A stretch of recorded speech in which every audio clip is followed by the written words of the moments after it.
গরমে রান্নাঘরে যদি বেশি সময় না কাটাতে চান তাহলে অবশ্যই আজকের পুরো ভিডিওটি দেখতে হবে, কারণ আজকে আমি নিয়ে চলে এসেছি এমন এক ঝটপটের ব্রেকফাস্ট রেসিপি যেটা কিন্তু একদম 8 থেকে 80 সকলেরই খেয়ে খুব ভালো লাগবে এবং তার জন্য আমাদের কিন্তু রান্নাঘরে বেশি সময় কাটাতে হবে না। তো চলুন শুরু করি আজকের ভিডিওটা।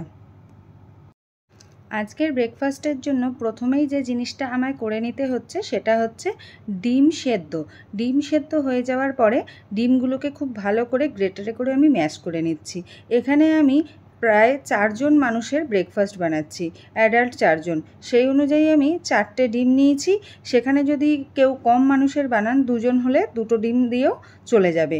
তো প্রথমে খুব ভালো করে এই ডিমগুলোকে গ্রেটারের সাহায্যে গ্রেট করে নিতে হবে।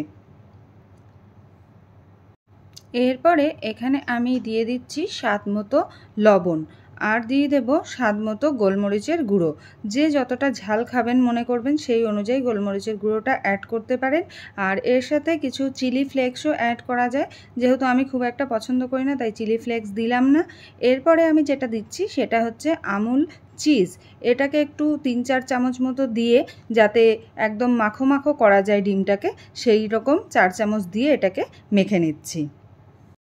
আপনারা এখানে চাইলে মেয়োনিজও ইউজ করতে পারেন, আমি মেয়োনিজের পরিবর্তে চিজ ইউজ করেছি।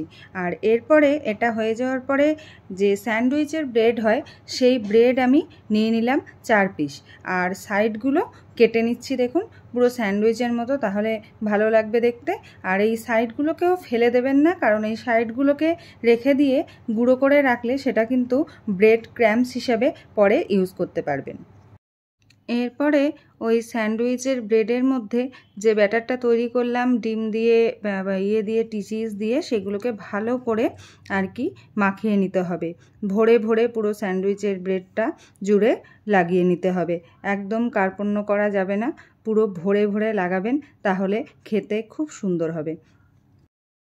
এরপরে আমি স্যান্ডউইচটাকে আর একটু চিজি করার জন্য এই যে স্লাইস করা চিজ ছিল আমার কাছে একটা, সেটাকেই 2 খণ্ড করে একটা স্যান্ডউইচের ভিতরে ভরে দিলাম। ভরে তার ওপর দিয়ে আরেকটি ব্রেড স্লাইসকে দিয়ে খুব ভালোভাবে চেপে চেপে আর কি এটাকে বসিয়ে দিলাম। তো আমার স্যান্ডউইচ কিন্তু তৈরি। এবার যেরকম স্যান্ডউইচের মতো সাইড থেকে কেটে নিলেই ত্রিভুজাকৃতি দেখতে একদম দোকানের মতো স্যান্ডউইচ কিন্তু রেডি।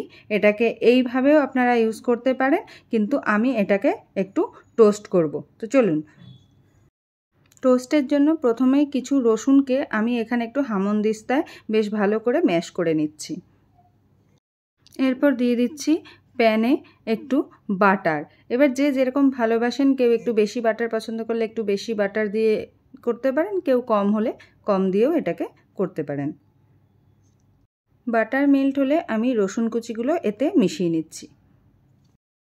এবার বাটারটা আর রসুনটার একটা সুন্দর স্মেল বেরোচ্ছে, আর রসুনটা একটু লাল লাল হয়ে এসেছে। এবার আমি একে একে স্যান্ডউইচগুলো এতে দিয়ে দিলাম, দিয়ে উল্টে পাল্টে ভালো করে একটু সেঁকে নেব।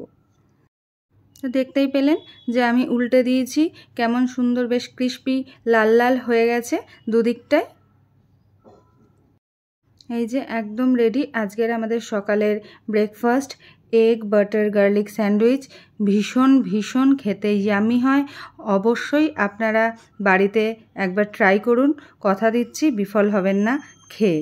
আর খুব চটজলদি এটা বানানো যায়। ধন্যবাদ।